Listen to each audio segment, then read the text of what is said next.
Hi class, I'm going to be reading chapter 8 from Beetles Lightly Toasted, our read aloud. Chapter 8, 1/2 cup of nuts. On Saturday, Earl Moeller went into town for a new auger motor for the silo and took Andy with him.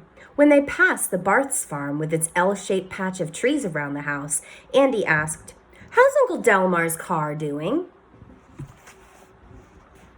"Did Jack's hamburgers hurt it any?" "Another minute or so and they might have, but Del got blamed for things oftentimes.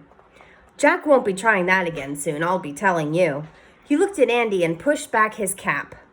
He looked at Andy and said, "Well, you know, the one with Farley's feed emblem in the front, the two overlapping red F's against a white background.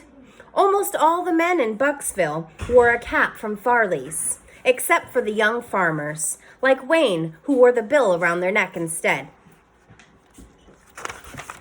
"How's your essay coming? You get to enter the contest too?" "I'm thinking on it," Andy told him. "Well, don't you go cooking lunch under my hood or I'll set fire to your britches," Earl said with a smile. The reason Andy couldn't tell his family what his essay was about was because after he'd learned to cook the stuff he collected, well, he needed somebody to taste it. He could just imagine what Louise would say if he asked her to taste it. "Are you nuts?" That's what Louise would say.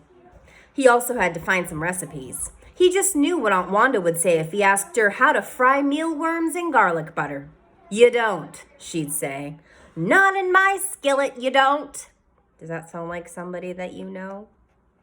After they bought a motor and Andy got some more 3-ring notebook paper and a magic marker, Earl said, "You want to pick up a couple sandwiches somewhere?"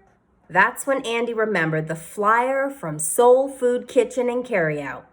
He fished it out of his back pocket. "2 meals for the price of 1, Dad," he said.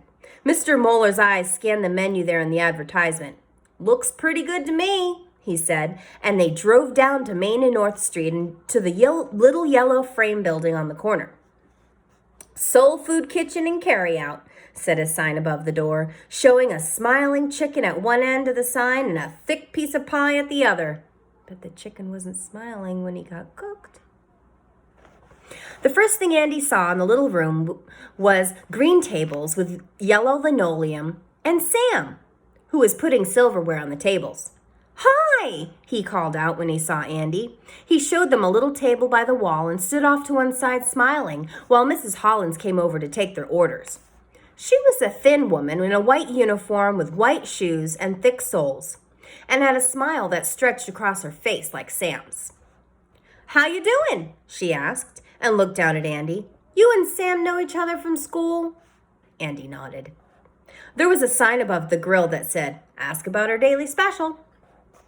"What about the daily special?" Andy's father asked. Mrs. Hollins smiled even wider. "Well, you are some kind of lucky today, because the special for Saturday is catfish, all you can eat." "The catfish meow?" Andy's heart sank. Why couldn't it have been fried chicken or hot dogs or chili or hamburgers? Catfish sounded too much like cat food or dog biscuits or something gross like that. "You ordered a Saturday special," Sam's mother went on, "and you get a plate of catfish, hush puppies, turnip greens, cornbread, and a big piece of rhubarb pie. All you can eat. You order the Saturday special and you won't want anything till Sunday noon." She laughed, and Earl laughed, and Sam's father over the grill, he laughed too. Andy's father pulled out the 2 for the price of 1 flyer that Andy had shown him. "That's right," said Sam's mother. "Neither one of you is going to want anything till church and Sunday." Could I have chicken instead?" Andy asked. "Of course you can have chicken," Mrs. Hollins said, as though it were the most reasonable thing to ask in the world. She didn't glare down at him like Aunt Wanda did. And she would screech, "You don't like my catfish!" "1 Saturday special and 1 chicken platter," she called to her husband, and soon the little restaurant was filled with the spicy smells and the sound of grease bubbling in the deep fryer behind the counter. Yeah, said Earl when the dinners arrived. As Mrs. Hollins poured more coffee in his cup, he said, "How's business?" "Well, now that we put out those flyers, it's picking up some," Sam's mother told him. "Our older boy, Clay, is in business school, and we've got a lot of good ideas from him. When he graduates, he's going to help run the restaurant. Last year, when we first started, I wasn't quite sure how long there was going to be a restaurant, but now I think we're doing okay." The way Earl tore into the catfish, shaking his head and smacking his lips, Andy knew it must taste pretty good. The chicken was good, too. Aunt Wanda's chicken never tasted this good. Not even Aunt Bernie's or Mother's. Andy grinned at Sam, who was watching them over by the counter.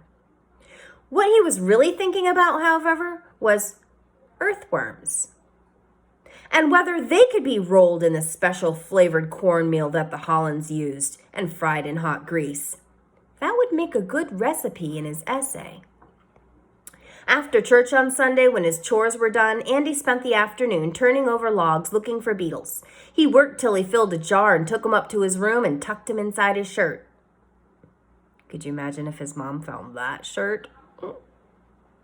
He put them in a little screen cage that he used for his hamster and carefully poured a small pile of cornmeal at one end.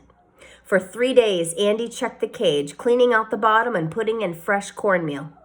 The brown beetles were looking fat and healthy, climbed up on each other's backs to get to the cornmeal. The brown beetles definitely, well, at the end of 4 days, Andy put the beetles on a small cookie tin with a tight lid and took it to the big freezer chest in the basement. He stuck it down in one corner beneath a stack of his mother's hidden frozen apple pies. Saturday morning, he checked again. The beetles were frozen solid. Some were on their backs with their legs in the air.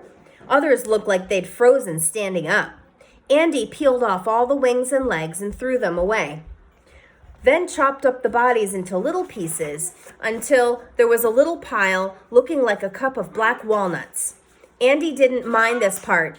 He didn't mind baiting the hook when he went fishing either. It was as though eating these things made his tongue curl. He simply did not allow himself to think about it, however, and every time his throat started to think about it, Andy told himself that only a far-out essay like this would win the contest. He put the beetles in a pan and toasted them in the oven for 5 minutes. Then he put them back in the jar. They gave off a sharp smell. Andy kept the windows open when they were toasting. "I want to make some brownies to take to school on Monday," he told his mother. "Can you give me the recipe? I'll make them myself." "Now that's an offer I can't refuse," Mother told him. She took a recipe card from her box and showed him where she kept the flour and cocoa. He's definitely got a friend. I'm sure of it," Andy heard her say to Aunt Wanda on the sun porch. "Can't think of any other reason he'd be wanting to take brownies to school." The batter was dark and moist. When the flour and eggs and sugar had been mixed together, Andy put in a 1/4 cup of chopped walnuts and then, with his teeth clenched, a 1/4 cup of chopped beetle. All the time the brownies were baking, Andy wondered if he could smell the beetles. When the brownies were done, he took them out, cooled them for 20 minutes, and cut them into squares and piled them onto a platter. He was just washing out the bowl and spoon in the sink when Wendell came into the kitchen with a screwdriver hanging out of one of his pockets. "Need me a 3/8-inch screw with a flathead," he said, rummaging around the big drawer near the stove, where Mother said you could find anything from toothpicks to flashlights. "Oh, a junk drawer. I have one of those. Do you?" And then Wendell saw the brownies. "Hey," he said, "don't mind if I do." And he reached out with one big hand, picked up a thick brownie, and took a bite. Andy stood over by the wall, scarcely breathing. He saw Wendell's jaws go up and down, saw him swallow, then another bite. Crunch. His jaws were moving again. Wendell held a brownie out in front of him, turning it around and around while he chewed, looking at it from all different angles, then swallowed once more and popped the rest of it in his mouth. "Good," he said, wiping his hands on his jeans. Andy silently collapsed in a chair by the table, his stomach feeling queasy, but his heart happy and pounding with relief. That's the end of the chapter. Bye.